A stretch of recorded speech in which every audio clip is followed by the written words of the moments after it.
Hello everybody and welcome back to Bring Your Own Popcorn. So today we are back with another first time watching video and we are going to be continuing on with the Marvel franchise.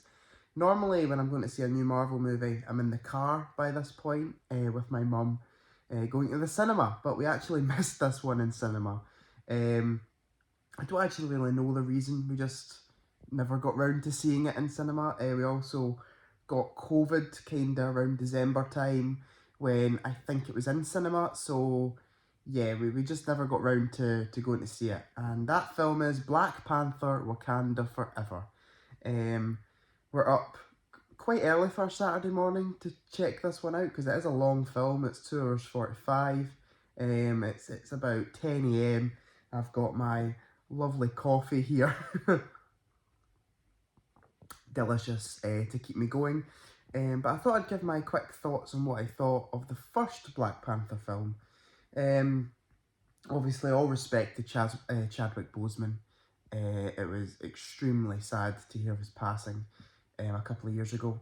And I know this film deals with that theme of death quite heavily. But yeah, all respect to him and his family. As for the first Black Panther film, I'm not a massive fan of it. I have to say it is quite low down on my Marvel ranking. I would give it roughly a 6 out of 10. The film's story is pretty decent. It's not one that I was so drawn into. But I thought it was decent. The graphics just didn't do it for me. The film looked like a video game, which I wasn't a big fan of. And it was quite, I don't know, they're dealing with this ancient civilization, yet it felt quite culturally relevant, which didn't really fit the tone I felt they were going for. For the first film. But I've actually heard this one got mixed reviews. I heard it's better and it's worse than the first one. So we'll have to wait and see what I think. But let's check it out. There's only one way to tell if I like this one better, and that is checking it out. Right, Mum's came down the stairs. Ready to watch this movie, Mum? Yes. Yes. Can you remember anything about the first Black Panther? No.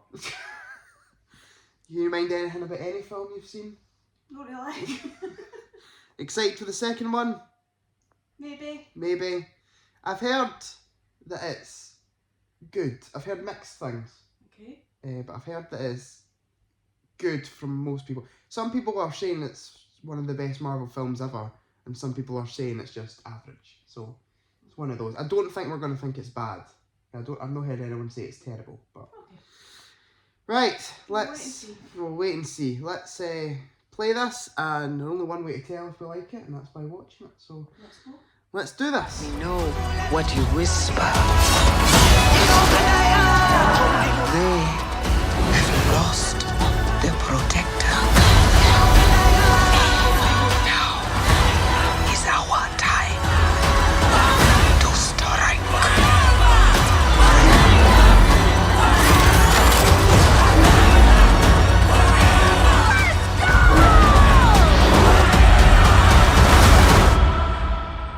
Show them who we are.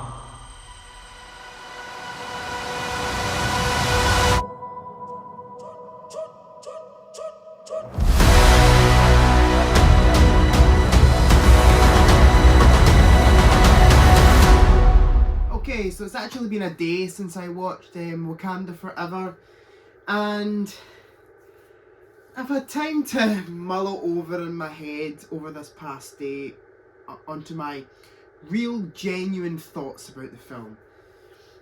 Because when it finished, I thought that was okay. It wasn't great, but it was all right. And the more I've thought about it, the more I've actually realised that I'm not a big fan of this one. I guess the Black Panther films just aren't for me. As I said, I liked the story fine in the first film, but like it's the visual aspect of the first one that just I hate. As soon as something looks fake in a movie, especially for something as grand as it's like if Avatar looked like just had crappy CGI, it would take you out the full thing because you're building your full film around this world that you're creating.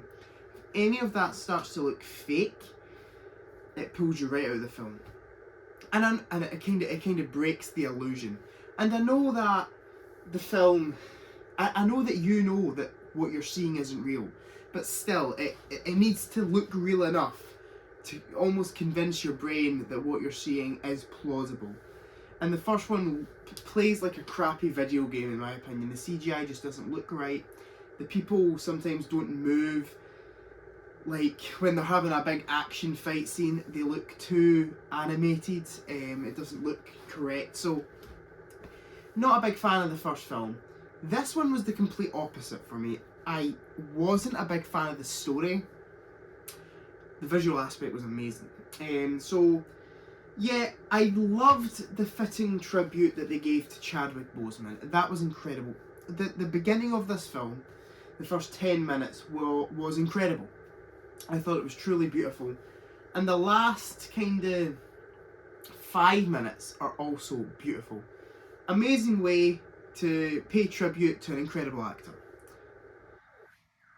The actual story of the film, which was probably written with Chadwick Boseman in mind, and then when he passed away, they kind of went, right, we need to incorporate his death into the film, so what we'll do is we'll give lead role to Shuri, who's his sister.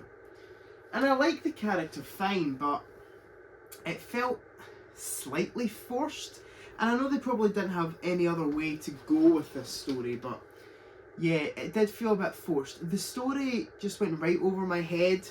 The villain's plot, I didn't even really see what they were trying to do. I know probably on a rewatch I would pick it up more, but it all just went over my head a little bit. I just thought it was an overly long, tedious, boring watch of a film, which is sad because the first one's story is actually quite decent. This one just completely dropped the ball for me. I liked exploring the culture in the first one, whereas this, it felt like what you're doing, we've seen it all before. Yeah, I thought the villain was terrible, genuinely one of the worst MCU villains of all time.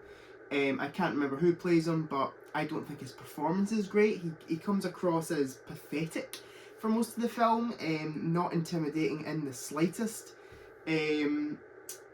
I thought the film had mixed performances.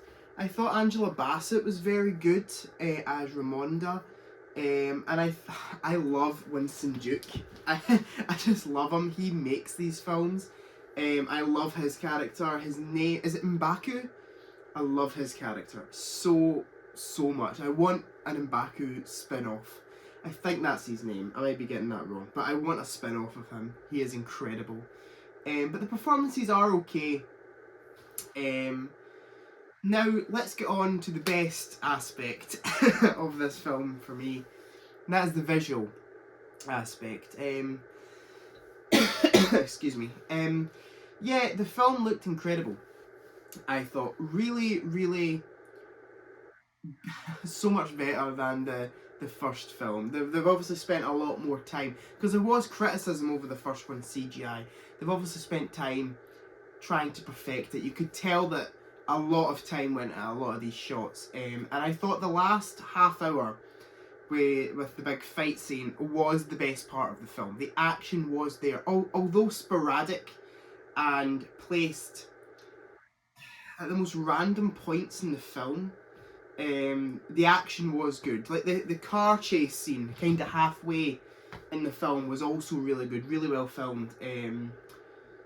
And yeah, the big fight scene at the end was really good, but it was just, there was too much tedious storyline that you would feel bored sitting like this throughout the full film, starting to fall asleep. Oh, action for 5 minutes and then starting to fall asleep again. So the action was the best part of this film.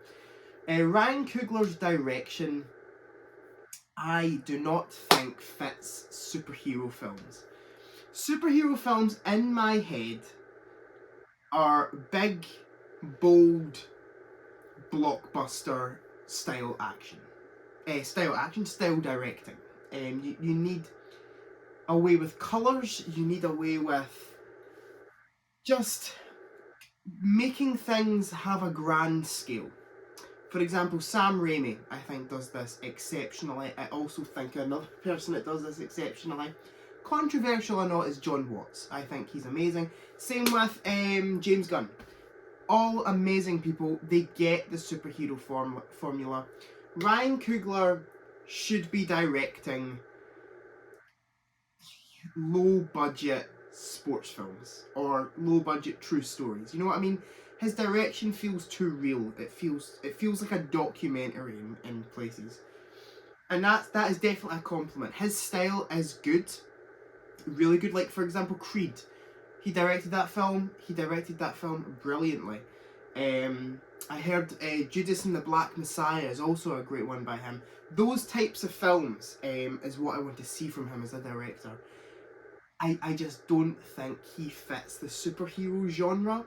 And I thought that about the first film, but I actually thought about it more with this film. I was sitting there and I was like, this doesn't feel like a superhero film. This feels like, I don't even know the word. Like, it feels too real. His direction. It feels like it belongs in like a cold hard drama that would get millions of Oscars. That's the type of direction that he's given here, and that's his style as a whole. But I just don't think it suits the superhero genre.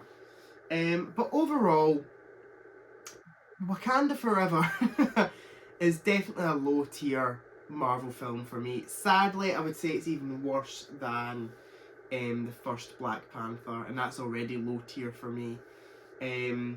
It's a long, tedious story, and yes, I liked the tributes to Chadwick Boseman, and I really liked that end credits scene. The action was fun, the visual effects were good, but there were a terrible villain, a long, drawn-out, boring plot, and quite mixed performances. You either got really great or really poor performances in this film. It wasn't a terrible film by any means. I wouldn't choose to sit through this one again just because of the length. See, if it was 2 hours long, I would throw this one on in maybe 6 months' time, give it another go. Because it's verging on 3 hours, it kind of puts me off revisiting this one a bit. It felt so much longer than it was. It finished and I turned to my mum and I went, that was the longest film ever made. That felt longer than Endgame was. That felt longer than Avatar, The Way of Water. It was just very long and drawn out.